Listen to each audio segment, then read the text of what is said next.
Continue to reserve, Mr. Chairman. The gentleman reserves. The gentleman from Utah is recognized. Let me yield 5 minutes to the chairman. Are you ready? You care? Let me yield 5 minutes to a different subcommittee chairman from the Resource Committee, the gentleman from Arizona, Mr. Gosar. Gentleman from Arizona, Mr. Gosar is recognized. I thank the chairman. Mr. Chairman, I rise today in strong support of H.R. 218, the King Cove Road Land Exchange Act, introduced by my good friend and Western Caucus Vice Chairman for Indian Affairs and Oceans, Mr. Don Young. H.R. 218 authorizes a common-sense land exchange between the U.S. Fish and Wildlife Service and the state of Alaska that will save lives and taxpayer money. The bill provides significant benefits for all parties, including tribal members, supporters of fish and wildlife, supporters of the environment, and supporters of the Izembek National Wildlife Refuge, and most importantly, the people living in the surrounding areas that need access to critical medical and health care services. Local communities in the state of Alaska have been trying to build a one-lane, 11-mile gravel road to link King Cove and Cold Bay for nearly 3 decades. The bill authorizes the transfer of more than 43,000 acres of Alaska state land in exchange for just 206 acres of federal land. These 43,000 plus acres will be added to the Izembek National Wildlife Refuge in order to protect fish, wildlife, and the environment. The one-lane, 11-mile non-commercial road that will be built as a result of this legislation is necessary in order to provide access to emergency medical assistance for American citizens and Native populations. The bill will save taxpayers money. Since 2013 alone, 55 emergency medevacs have been required to get people in need of significant medical attention to hospitals. Many of these medical evacuations have required the Coast Guard, as inclement weather prevents aerial flights on an average of 100 days per year and results in cancellations of more than 40% of flights in King Cove. In order to receive life-saving care, local residents often must fly 600 miles to Anchorage.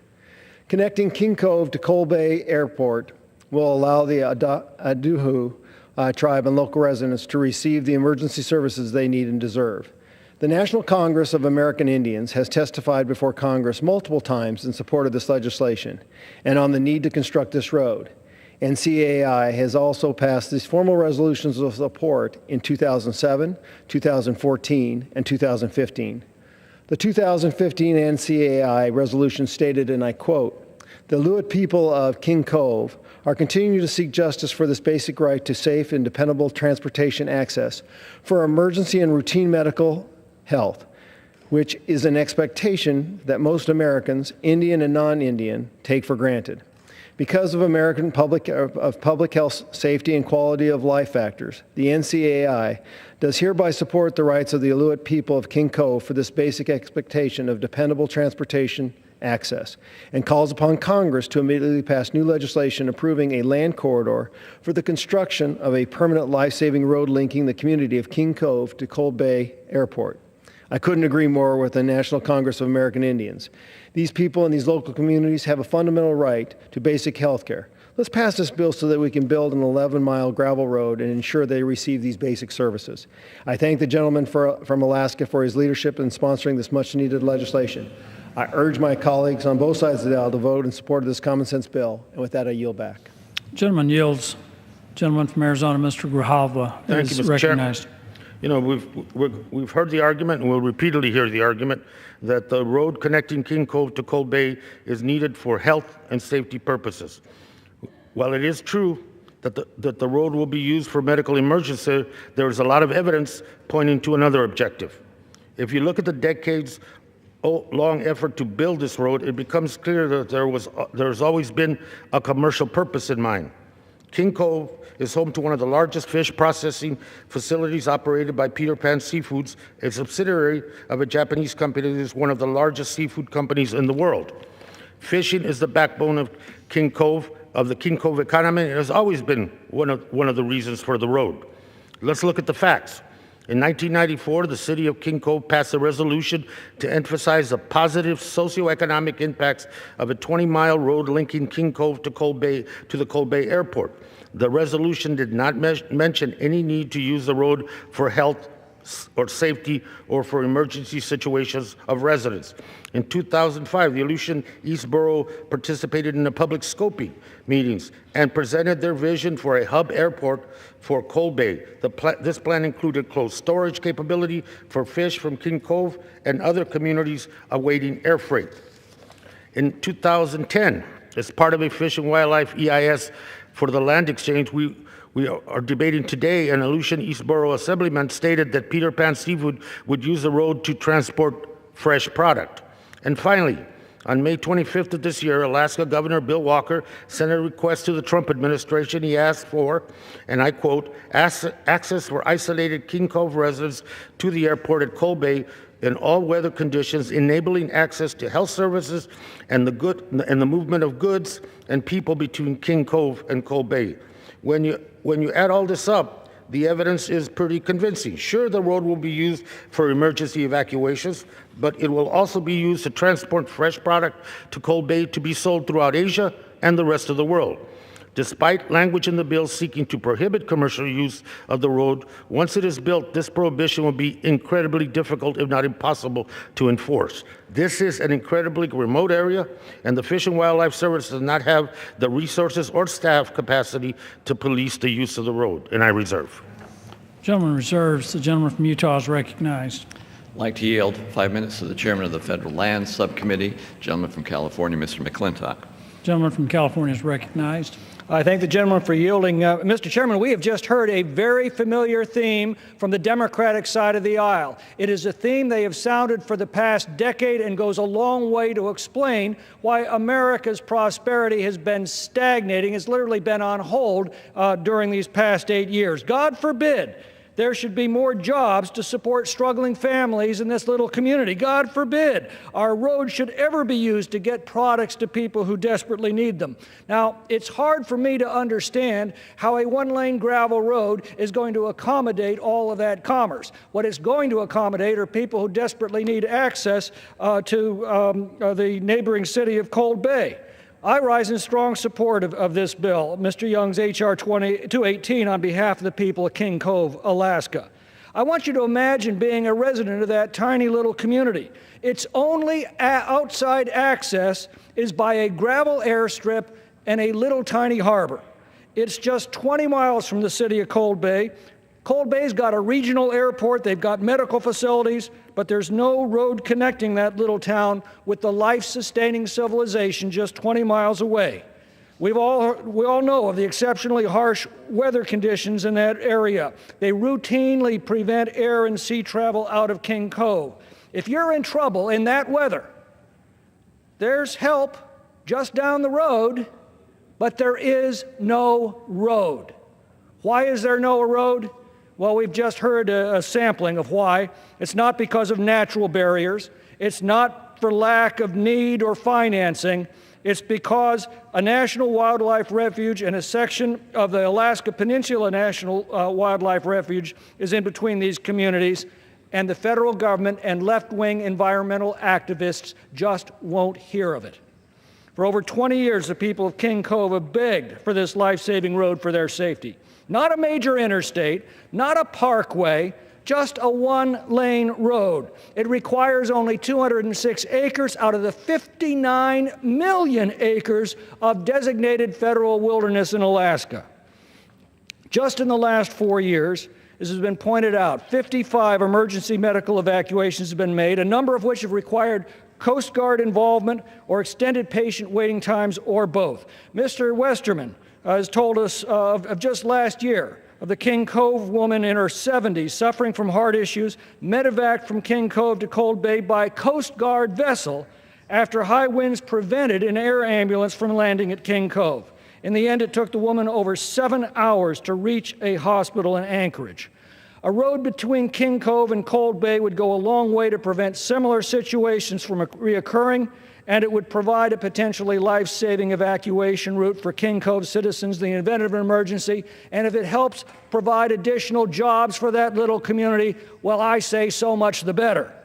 Congressman Young has tried for more than a decade to get this done. but it's been stymied by left-wing environmental activists and by ideological zealots in the bureaucracy. During our hearing on the bill, opposition came not from any of the communities involved, but from environmental activists hundreds of miles away from King Cove, although they seem to have mouthpieces here in this House. In exchange for use of the 206 acres of federal land for this road, the state of Alaska is willing to transfer 40,000 acres of state land to the federal government. This bill facilitates that transfer, and after 2 decades, finally gives permission for this little road to be built. It's long overdue. I salute Congressman Young for his persistent pursuit of justice for the long-suffering people of King Cove, and I ask for speedy adoption by this House. Gentleman yields. The gentleman from Arizona is recognized. Thank you, Mr. Chairman. We're not saying that the residents of King Cove do not deserve reliable transportation options. Neither did the EIS. The EIS included an analysis of non-road transportation options that would piggyback off the $37.5 million Congress has already invested in King Cove's infrastructure. The Interior Department also asked the U.S. Army Corps of Engineers to analyze the non-road transportation options to connect King Cove with Cold Bay. The Army Corps published a report in 2015 that identified 3 viable alternatives. This included a new airport that is capable of supporting aircraft that can fly directly to Anchorage, a heliport for emergency evacuations, and an ice-capable marine vessel that is able to make the trip to Cold Bay in weather conditions that the taxpayer-funded hovercraft could not. Options exist. That is why I urge a no vote on this bill, and I reserve. Gentleman reserves. The gentleman from Utah is recognized. I reserve. Gentleman reserves.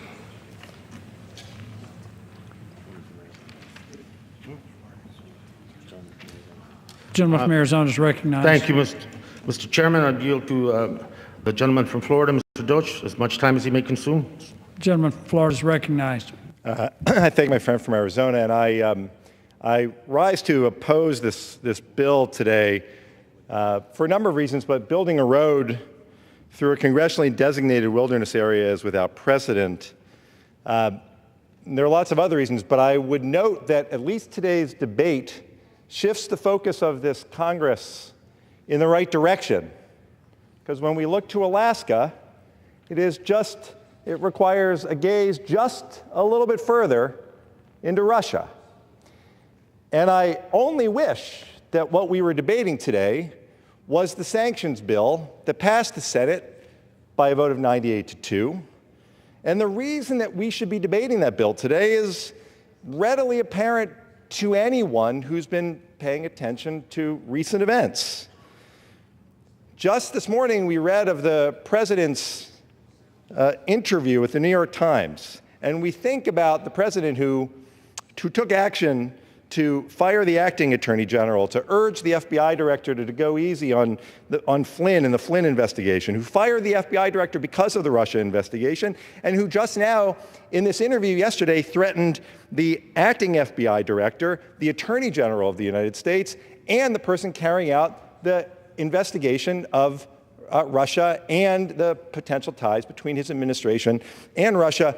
All of this gets to the larger point, which is we're getting ready to go home at the end of next week for August. And we have failed. If we go home without passing the sanctions bill and getting tough on Russia, we will have failed the American people on a vital national security issue. We will be showing weakness at a time when the American people expect us to see strength, expect us to stand up to Russian attempts to interfere with our election, to stand up when we learn about an 8-person meeting that was put together with the sole purpose, according to the emails, of providing information to help President Trump, then candidate Trump, get elected with the assistance of the Russian government. We don't know where this will all lead. I acknowledge that. But it's because what we do know about Russia that we have to act not against the administration. It's mischaracterization to suggest that. This bill passed 98-2 in the Senate. This is a bill that will now enable us to move forward in a bipartisan way, which the American people desperately want, to stand up to Russia. And it is for that reason that I ask unanimous consent that the House bring up H.R. 3203, which is the Russia sanctions bill that passed the Senate 98-2. 98-2. When has this body seen that kind of bipartisanship? And I ask that that bill be brought up so that we can vote on it and not disappoint the American people before we leave here in August. That's what we ought to be doing. I hope we'll have a chance to do it now, and I ask unanimous consent that we bring up the Russia sanctions bill to debate and to pass that bill today. The gentleman's request cannot be entertained in the committee of the whole. Point of parliamentary inquiry. The gentleman may state his inquiry. May the request that the Russia sanctions bill, H.R. 3203, that passed the House 98-2, be brought up for consideration when we are no longer meeting as a committee of the whole. The request may be made at that time. And one further point of parliamentary inquiry. The gentleman may state his inquiry. When we have an opportunity to make the unanimous consent request to bring up the Russia sanctions bill so we can get tough on Russia, as the American people expect us to do, is that something that would require, when I ask for unanimous consent, can the Speaker alone refuse to grant that consent? On to a hypothetical question. The chair will not respond to a hypothetical question. I thank the chair, and I yield back. Gentleman yields. Gentleman reserves. The chair recognizes the gentleman from Utah. May I inquire of the ranking member on if you have any germane speakers left on this issue? Other than myself, no.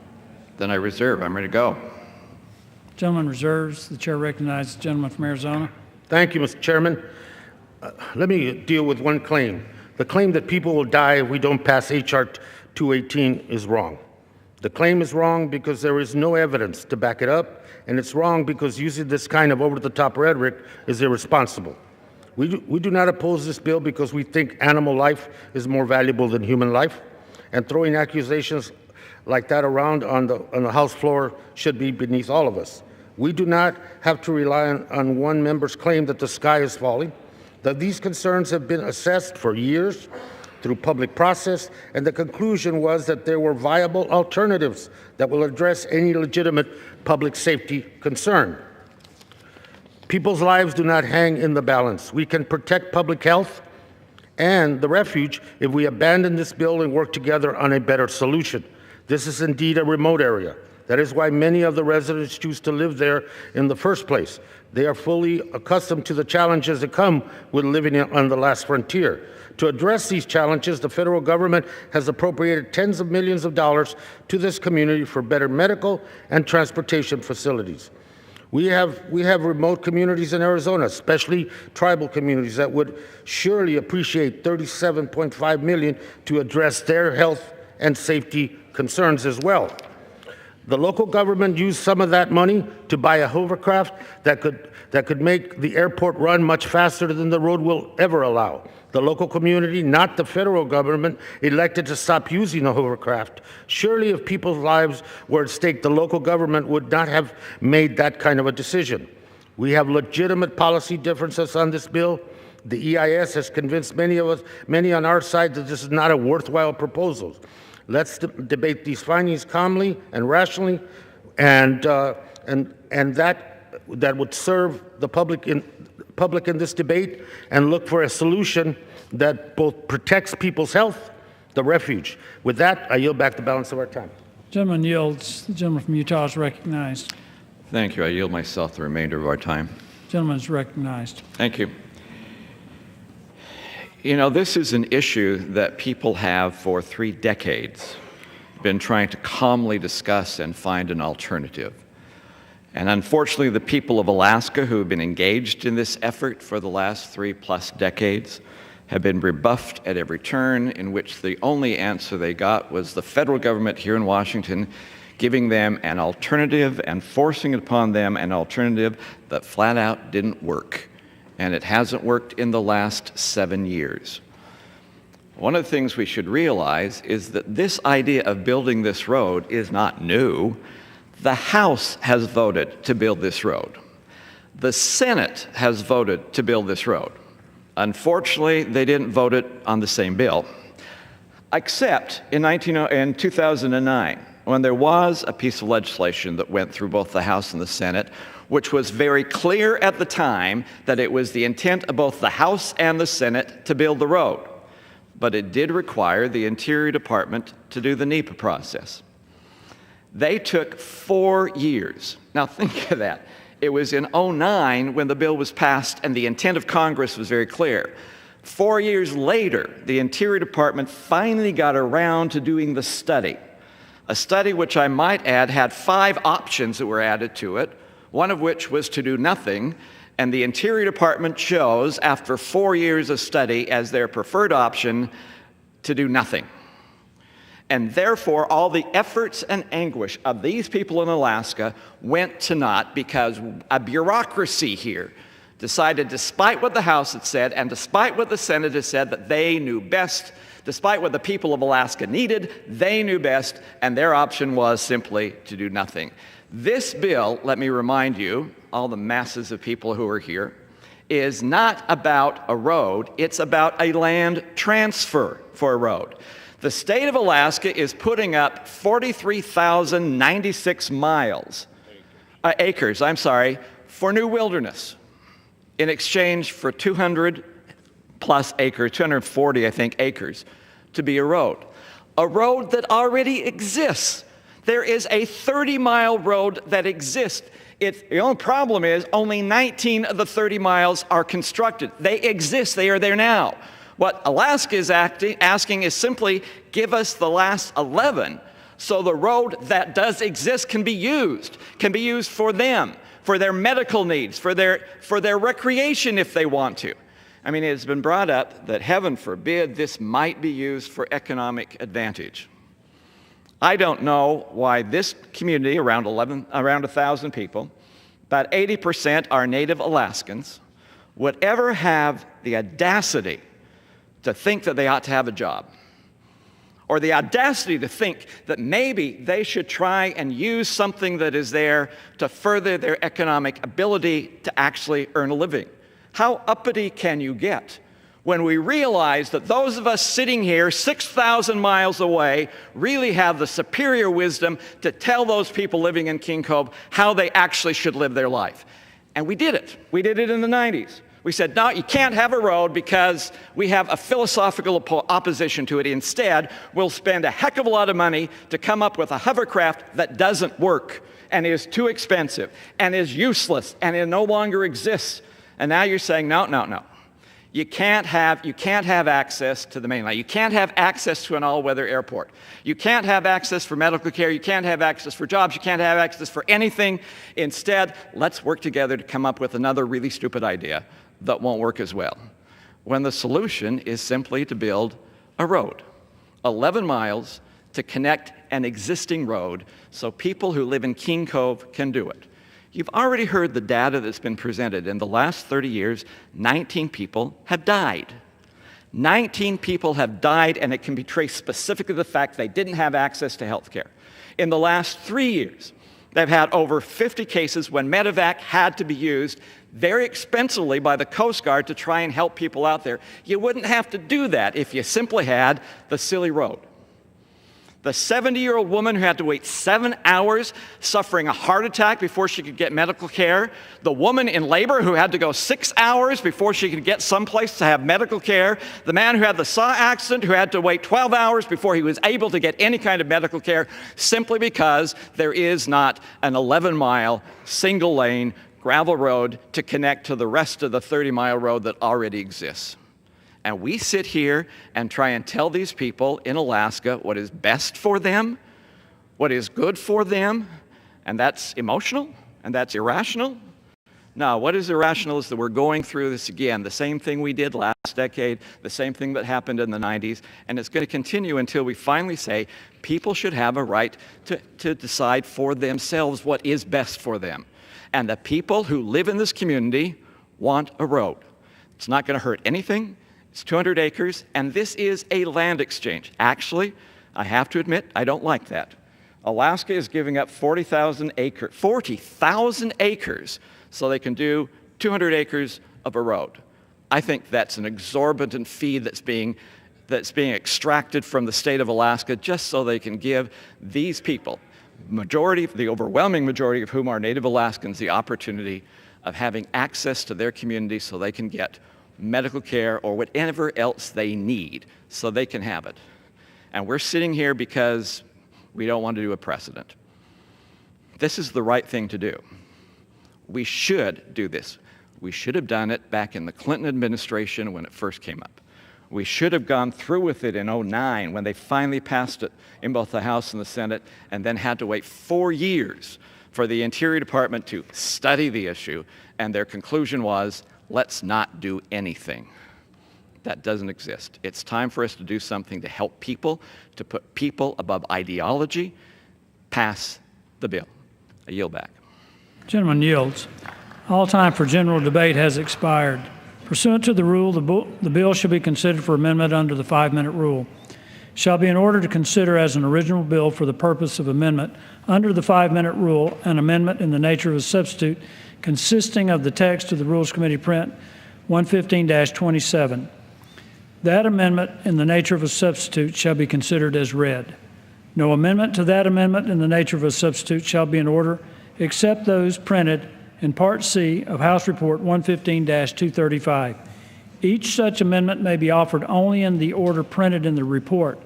By a member designated in the report, shall be considered as read, shall be debatable for the time specified in the report, equally divided and controlled by the proponent and an opponent, shall not be subject to amendment, and shall not be subject to a demand for division of the question. It is now in order to consider amendment number 1, printed in Part C of House Report 115-235. For what purpose does the gentlewoman from Massachusetts seek recognition? Mr. Chairman, I have an amendment.